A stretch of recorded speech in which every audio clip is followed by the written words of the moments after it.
د رمضان د 13,000 روپو په باره کې اهم معلومات د سره شیر کوم. زیاتر کسان ته دا پته نه لګي چې موږ ته به دا روپۍ میلاویږي که نه میلاویږي او دا به تاسو ته په کومه طریقه باندې میلاویږي او زړو کسانو ته به میلاویږي که نه میلاویږي. نو مکمل معلومات چې دي هغه سره په دې ویډیو کې شیر کوم. دا ویډیو معلوماتي او د غریبانو دپاره تاسو دا ویډیو راولئ دا مخکې شیر کړئ نورو کسان ته ورورسي.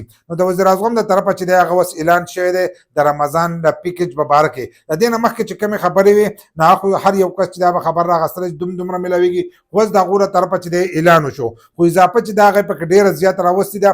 دې ځل به هر سړي ته چې دی دا پیکج به میلاویږي ځکه د هغو له طرفه پکې دې ځل ډېره زیاته اضافه راغلي. پر اوس کال چې هغو کم پیکج ورکولو نو هغې 15,000 روپۍ ورکوو. نو 15,000 روپۍ چې دی هغه ډېر لږو کسانو ته میلاو شو. د څه له وجې نه میلاو شو چې هغو 40 لاک کسانو له دغه روپۍ ورکولې. نو چې 40 لاک کسانو له دغه روپۍ ورکولې نو هغه ډېر لږ کسانو. نو دې ځل په هغې کې اضافه هم راوستې ده. نو وزیر اعظم چې دی هغه اوس اعلان وکړو هغه وایي چې دې ځل به تاسو ته 13,000 روپۍ چې دی دا میلاویږي. د 15,000 روپو نه چې دی په هغې کې اضافه راغله 13,000 روپو ته ورسېدل. زموږ دا ویډیو چې دی دا اکثر لیټ اپلوډ کېږي نو تاسو ته اپډیټ چې دی دا لیټ در رسېدا. اوس موږ په دې ټایم باندې جوړه کړه اکثر موږ سبا اپلوډ کړه بله ورځ نو اکثر په هغې کې ټایم چې دی دا تېر شوی نو نوي نوي اپډیټ چې دی په هغې کې هم راغلی. نو تاسو ته دې ځل چې دی دا به تاسو ته 13,000 روپۍ چې دی دا به تاسو ته میلاویږي. خو ځینې کسان به دې کې داسې دي هغوی چې موږ ته پته څنګه لګي چې موږ ته به دا روپۍ چې دی دا میلاویږي که نه میلاویږي. نو کم کسان چې دا خبره کوي چې موږ ته به دا میلاویږي که نه میلاویږي نو د دې لپاره د رجسټریشن څه طریقه نشته.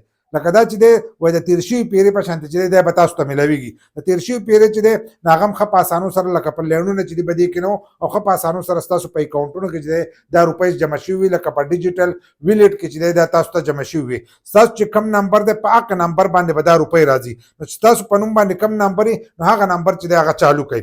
چالو کړئ په موبایل کې کېږدئ نو په هغې به تاسو ته میسج راځي. میسج به راځي تاسو ته د 13,000 روپو طرفه چې دی میسج به راځي او په هغې کې به تاسو ته لیکلي چې دا د وزیر اعظم د طرفه چې دی تاسو ته دغه 13,000 روپۍ پیکج چې دی دا د رمضان میلاویږي. خو په دې کې ځینې بیا پیک میسجونه راځي. پیک میسج دی چې اکثر تاسو ته میسج راشي هغه میسج څنګه چې د نورو خلکو ته راغلی خو هغه پیک نو تاسو به پیژنئ څنګه ځکه چې هغو د دې دپاره یو نمبر چې دی هغه هم ورکړی دی چې دا میسجونه چې دي دا به د هغې نمبر نه راځي.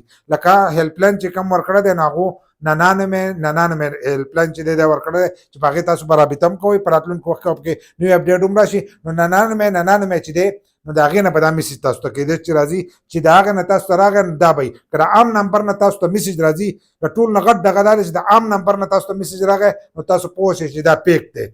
لکه کم چې زمونږ د عام نمبر دي نو د عام نمبر نه راځي. لکه څنګه د بېنظیر هغه د 81 نه راځي نو دا اکثر یا 3 نمبر یا 4 نمبر د دغه نمبر نه چې دی تاسو ته خالي میسج چې دی هغه راځي. که دغه نمبر نه تاسو ته راغلی نو هغه میسج چې دی هغه به صحیح بیا تاسو تللی شئ او خپلې روپۍ راغسته شئ او دا روپۍ به تاسو ته هم د ایزي پیسه په دوکان کې میلاویږي. کم چې جیس کې ایزي پیسه د موبایل دا کار چې کوي او کم ځای کې روپۍ ورکړی کېږي نو هغه ځای نه چې دی دا روپۍ به تاسو راغسته شئ څنګه چې په تېر شوي روپۍ پیره ورکړی شوي دي نو دې ځل به هم تاسو ته دغه پیکج چې دی په دغه طریقه میلاویږي. او کوم چې زاړه کسان دي نو زاړو کسانو دپاره پکې هم روپۍ ایستلي دي چې 10 ارب روپۍ چې دي دا به هغه زړو کسانو ته میلاویږي. چې کوم زاړه دي او د مخکې نه د دې لپاره ایل وو نو هغې کسانو له به پکې هم روپۍ چې دی دا به ورکړی کېږي.